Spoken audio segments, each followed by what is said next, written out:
இந்த வீடியோல வந்து நம்ம டெட்ராபிஸோட கேர பத்தி கம்ப்ளீட்டா இந்த வீடியோல பார்க்க போறோம். நெறைய பேர் வந்து இந்த டெட்ராபிஸ ரொம்பவே தப்பான முறையில வளர்த்துட்டு இருக்காங்க. அத வந்து எப்படி சரியான முறையில வளர்த்தலாம், அது என்னென்னலாம் பண்ணி வளர்த்துனா ரொம்பவே ஹேப்பியா இருக்கும் அப்படின்றத பத்தி கம்ப்ளீட்டா இந்த வீடியோல பார்க்க போறோம். வாங்க வீடியோக்குள்ள போலாம். இந்த வீடியோ கடைசி வரைக்கும் பாருங்க. உங்களுக்கு தெரியாத நெறைய விஷயம் இந்த வீடியோல இருக்கு. ஃபர்ஸ்ட்டு வந்து ஒரு டெட்ராவ நீங்க வளர்த்துறீங்க அப்படின்னாலே, அது 1, 2, 3 இந்த மாரி டெட்ரா வாங்கி வளர்த்தவே கூடாது. ஆனா நம்ம ஊர்ல நெறைய பேர் பண்ற பெரிய தப்பே இதுதான். டெட்ரா வந்து பார்த்தோன்னே நல்லா இருக்குன்னு சொல்லிட்டு ஒரு 3 விஷம், 4 விஷம் வாங்கிட்டு வந்து விட்டுருவாங்க. அப்படி விடுறனால என்ன ஆகும்னு பார்த்தீங்கன்னா, அந்த ஃபிஷ்ஷோட ஆக்டிவிட்டீஸ் ரொம்பவே ஆ ஸ்லோவாயிரும். நீங்க வந்து நல்லா நோட் பண்ணியிருந்தாலே தெரியும். கடையில வந்து அந்த டெட்ராஸ் வந்து ரொம்பவே ஹேப்பியா இருந்திருக்கும். ரொம்பவே ஆக்டிவா இருந்திருக்கும். ஆனா நீங்க வந்து அத வீட்டுக்கு வாங்கிட்டு வந்து விட்டோனே, அது வந்து ரொம்பவே லேசி ஆயிரும். இதுக்கான மெயின் காரணம் டெட்ராஸ் வந்து எப்பவுமே நல்லா ஞாபகம் வச்சுக்கோங்க. டெட்ராஸ் வந்து எப்பவுமே கும்பலா வாழ்ற மீனுங்க. மேக்ஸிமம் டெட்ராஸ் வந்து கும்பலா வாழும். அப்படி கும்பலா வாழ்றனால, அது வந்து ஒண்ணாவே நல்லா ஆக்டிவா சுத்திட்டு இருக்கும்.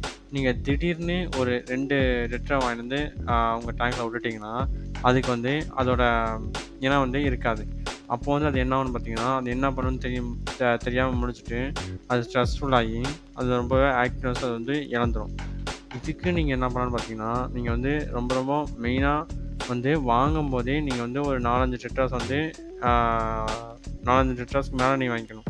இப்படி வாங்குனனால அட்லீஸ்ட் இப்போ ஒரு 6, 7 டெட்ரா வாங்குனீங்கன்னா, வாங்கி உங்க டேங்க்ல விடும்போது நீங்க பார்த்தீங்கன்னா தெரியும், அந்த ஆக்டிவ்னஸ் அப்படியே உங்க டேங்க்ல இருக்கும். அது அப்படியே ரொம்ப ஆக்டிவா நல்லா இந்த டேங்க்ல சுத்திட்டு இருக்கும். சரி, ஓகே. இப்போ வந்து நான் வந்து 2 லிட்டர்ஸ் வாங்குனேன்னா, நான் 6 லிட்டர்ஸ் வாங்குறேன் அப்படின்னு வச்சுக்கோங்க. அப்படி நீங்க வாங்குனீங்கன்னா, அதுக்கேத்த மாரி நீங்க டேங்க் சைஸ் தரணும்.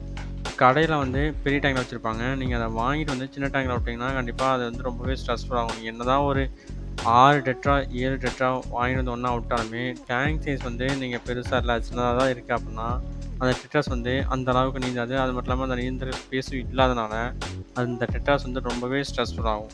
அதனால நீங்க டெட்ராஸ் வாங்குறீங்க அப்படின்னா, கொஞ்சமாவது பெரிய டேங்க் இருக்கிற மாரி பார்த்துக்கோங்க. அப்படி பெரிய டேங்க் இருந்தா நீங்க தாராளமா டெட்ராஸ் வாங்கலாம்.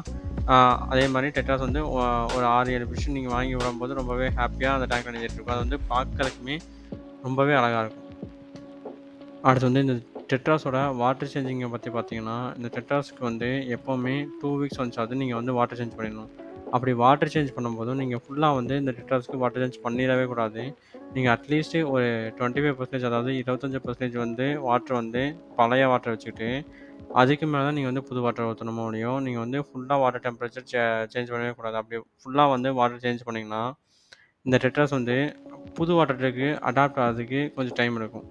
அது மட்டும் இல்லாம, புது வாட்டருக்கு அடாப்ட் ஆகுறதுக்கு கொஞ்சம் டைம் எடுக்கிறனால, அந்த டைம்ல வந்து இந்த டெட்ராஸ்க்கு கொஞ்சம் லேசியா அதாவது ஸ்ட்ரெஸ்ஃபுல் ஆகுறதுக்கான சிச்சுவேஷன் நெறையாவே கிரியேட் ஆகும். அதனால நீங்க வந்து ஏற்கனவே இருக்கிற அதாவது அது அடாப்ட் ஆயிருக்க வாட்டருக்கு ஒரு 25% மட்டும் அந்த வாட்டர வச்சுட்டு, அதுக்கு மேல நீங்க வந்து புது வாட்டர் ஊத்தலாம். அப்படி ஊத்துறனால, ஏற்கனவே இருக்க வாட்டர் வந்து புது வாட்டர் வந்து அந்த அளவுக்கு அ பெரிய ஒரு சேஞ்சஸ் இருக்காது. எல்லாமே ஒரே மாரி தான் இருக்கும். அதனால இந்த டெட்ராஸ் வந்து அந்த வாட்டருக்கு ரொம்ப ஈஸியா அடாப்ட் ஆகி ரொம்ப ஹேப்பியா இருக்கும். அப்புறம் இந்த டெட்ராஸோட ஃபீடிங் வந்து பார்த்தீங்கன்னா, அந்த டெட்ராஸ் வந்து மேக்ஸிமம் இது வந்து சின்ன வாய் தான் இருக்கும். அதனால நீங்க வந்து ஒரு சின்ன பில்லட்ஸ் வாங்கி போடலாம். நான் பெரிய பில்லட்ஸ் வாங்கி போடுறத ரெக்கமெண்ட் பண்ண மாட்டேன். இந்த டெட்ராஸ் வந்து மேக்ஸிமம் சின்ன வாய் தான் இருக்கனால, ஒரு சின்ன பில்லட்ஸ் தான் சாப்பிட முடியும். உங்களால ரொம்ப ரொம்ப சின்ன லைஃப் ஃபீட் பண்ண முடிஞ்சா போடலாம். அது வந்து ரொம்ப பெஸ்ட்டு. இல்ல அப்புட்னா நீங்க வந்து ஒரு சின்ன பில்லட்ஸ் வந்து நான் ரெக்கமெண்ட் பண்ணுவேன். நீங்க வந்து பெரிய பில்லட்ஸ் போடாதீங்க. ஏன்னா, நீங்க வந்து பெரிய பில்லட்ஸ் போடும்போது மத்த மீன் சாப்பிடுமோ ஒழிய, ஆனா இந்த டெட்ராஸோட வாய்க்குள்ள போறது வந்து ரொம்பவே பெரிய ஒரு டவுட் தான்.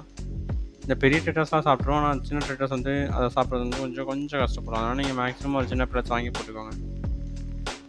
அப்புறம் இந்த டெட்ராஸோட ப்ரீடிங் வந்து கொஞ்சமே டிஃபிகல்ட்டு. ஆ அந்த ப்ரீடிங் வந்து நான் இந்த வீடியோல எக்ஸ்பிளைன் பண்ண முடியாது. அதுக்கு தனியான வீடியோ தான் நான் பண்ணணும். ஆ அந்த டெட்ராஸோட ப்ரீடிங் பத்தி உங்களுக்கு தெரியணும் அப்புட்னா, கீழ கமெண்ட் பண்ணுங்க. கண்டிப்பா அந்த வீடியோ நான் உங்களுக்கு அப்லோட் பண்றேன். அப்புறம் இந்த வீடியோ பிடிச்சிருந்துச்சுன்னா, லைக் பண்ணுங்க, ஷேர் பண்ணுங்க, மறக்காம சப்ஸ்கிரைப் பண்ணிடுங்க.